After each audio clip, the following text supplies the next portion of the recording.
Welcome back, Nerd Squad. Relationships have always been a big part of the X-Men and mutant world, and we haven't seen much change with this being a staple of their comic series throughout the years. Instead, it has become a constant. Team members and mutants spend so much time together, it's easy to understand where these relationships come from. I mean, how many of you have fallen into a romance that was born out of work or school? It's not different with mutants. Although some relationships have become eternal mainstays like Jean and Scott or Gambit and Rogue, some new relationships have also appeared on the scene in recent years, and that's what we're here to talk about today. The top 10 newest X Men hookups. Alright, let's get counting. Number 10. SYNCH and MONET. SYNCH and MONET met at Xavier's School for Gifted Youngsters. The two students developed feelings for one another and began dating. MONET was actually very guarded still around the other mutants when it came to her abilities. The only person she ever seemed to be comfortable around at the time was SYNCH. The two's romance was brief, however, ending almost as soon as it had started, as Everett Thomas passed away, using his powers to sync with MONET and take on her powers so that he could protect human students of the school that he was near from bombs that had been placed in the school by Emma's evil sister, Adrienne, which exploded. Although he was able to protect the other students, he was not able to protect himself and died from his injuries. SYNCH has since been resurrected and resurfaced in Dawn of X on Krakoa, where MONET also is. She helped in the mission to destroy the Mother Mold, but we have yet to see these two rekindle their high school flames since SYNCH's first death. Actually, I don't think we've really seen them interact yet, so see how that goes when they do. Though of course nothing will happen because nothing ever officially happens in Dawn of X, it's all subtext. It's all in the subtext. Sexy, sexy subtext. Number 9. Beast and Abigail Brand.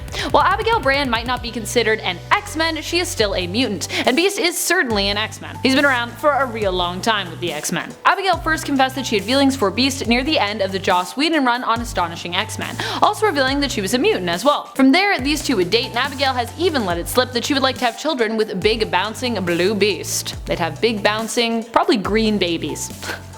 Green furry babies. Number 8. FANTOMEX and PSYLOCKE. These two have always had a strange relationship because it was one that no one really expected to happen.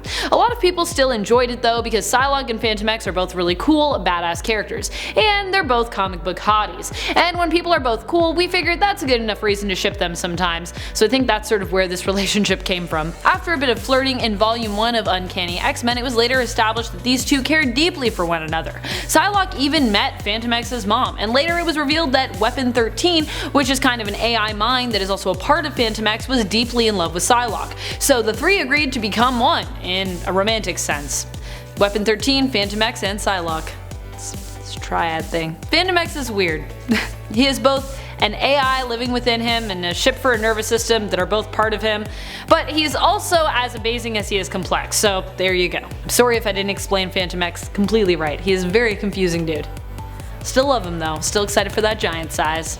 Giant size FANTOMEX, it's gonna happen! Number 7. Kitty Pryde and Star-Lord.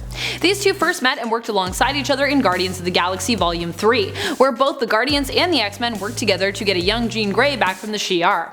At the end of the adventure, Star-Lord gave Kitty a holographic phone so they could keep in touch. Ooh! Their romance began to blossom as they continued to contact one another just to chat. Eventually, they were trying to date long distance, and when Peter was kidnapped during one of their long distance dates, Kitty showed up, all the way from Earth, to rescue him. Aw. From then on, they were officially a thing. The two continued to see one another and were even engaged for a time. Kinda like them together too. I just feel like they're both kind of free spirits, they're both cool people. Number 6. Rogue and Deadpool. In a strange but kinda sweet turn of events, these two hooked up during their time together in the Uncanny Avengers in Volume 3 of the series.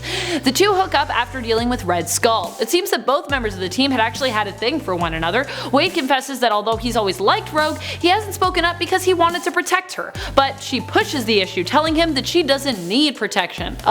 Love when Rogue gets sassy with people. The whole thing is actually pretty sweet though. Even though I'm a long-time fan of Gambit and Rogue being together and I heavily ship that, I really liked this little momentary hookup. Later on, Rogue would sassily tell Gambit, who complained about the whole thing and how everyone called to tell him that she kissed Deadpool when they finally got back together for a mission. They were not dating at the time, by the way. That she didn't just kiss Deadpool, she made out with him, and she even insinuated that he was a better kisser than Remy. Ooh. Number 5. Iceman and PYRO. Kind of the ultimate couple in a way. While Jean and Emma may be seen as the ultimate fire and ice, they have nothing on PYRO and Iceman. These two literally are fire and ice. They ended up together in X-Men Gold. Iceman officially came out of the closet a few years back, which later resulted in these two having a fling. I should clarify as well that this was Simon Lasker PYRO. Still, I wish we had got to see more of these two together. I also just like that one comes from the Brotherhood and the other is from Charles's team, although this was during Simon's redemption time, so he wasn't really a bad guy anymore.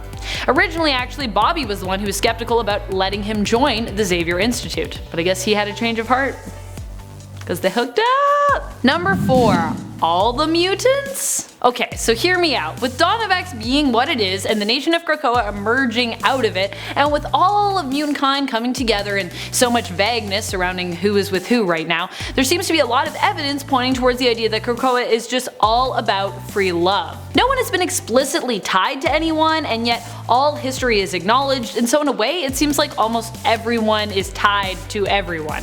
It just makes me think that there's a lot more partner swapping than ever happening on Krakoa, where no one really seems to even be fully partnered. Like everyone holds each other's hands and everybody's touching each other, and what's happening? After all, other than returning those fallen mutants that they have lost, the first law on Krakoa is to make more mutants. And I feel like they mean this in more ways than just one. That's right, people making babies on Krakoa. I said it. We haven't seen it, but I think it's happening. It's all happening off panel. I can't handle all the sexy subtext. I have so many thoughts in my brain. Number 3. Wolverine and Cyclops. Okay, so while this has never been confirmed as an official thing, in Krakoa there's been a lot of interesting flirty signals between these two. While they've always been rivals, they have also just as often been colleagues and great friends. But in the Dawn of X relaunch via subtext we get some hints that there might be more going on here. In the new giant-size Jean and Emma comic, these two both seem pretty pally while they're waiting for Jean and Emma to uncover what was wrong with Storm. They sat close together, shoulder to shoulder, smelling flowers, and while it seems like Jean and Scott are one big happy family right now on Krakoa in the newest X-Men series out of 2019, issue number 7, we see that Wolverine appears to be staying with the couple at the summer house. When Logan confides that he didn't sleep great to Scott, Scott responds saying that he understands what that is like for Logan, with all the hair and dealing with being both too hot and then too cold, with and without covers, as though he's shared a bed with Logan before.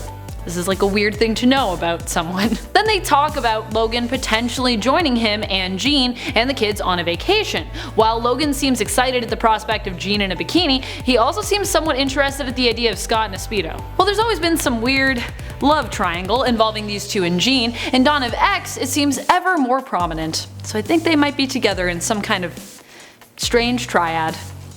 I'm for it. I ship it. I like it. Number 2. Emma Frost and Jean Grey. Emma and Jean just recently had their giant size together, which by the way was one of the prettiest comics I have ever read.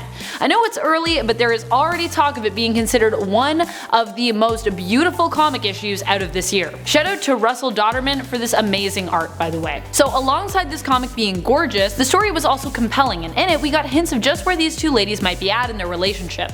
Jean and Emma have always been seen as opposites, and have spent a lot of time in the comics arguing over Scott. But even though they're opposite in a lot of ways, they're also similar in a lot of ways. And in Dawn of X it seems like they're ready to bury the hatchet, and maybe even all be in a relationship with Scott?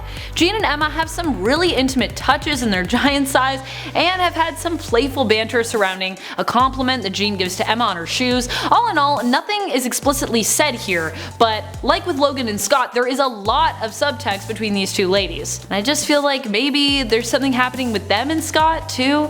I don't know. And then like, do these two triangles overlap? Is it just one big circle? What's happening? I'm into it. I'm just, what's going on? Number 1. Cable and X-23. In volume 2 of Fallen Angels, these two have been playing the flirting game pretty ferociously. And while kind of a weird pairing, I like them together. It's also kind of cute that they are both offspring of two other often rivals and kind of besties, Logan and Scott. It only makes their whole potential relationship cuter. These two are constantly watching out for one another, and when they join PSYLOKKE's team of butterflies in Fallen Angels, Laura Kinney originally doesn't even want Nathan on the team. She's worried for his safety, revealing that she cares about him, although she pretends she's not interested in him. Which is cute.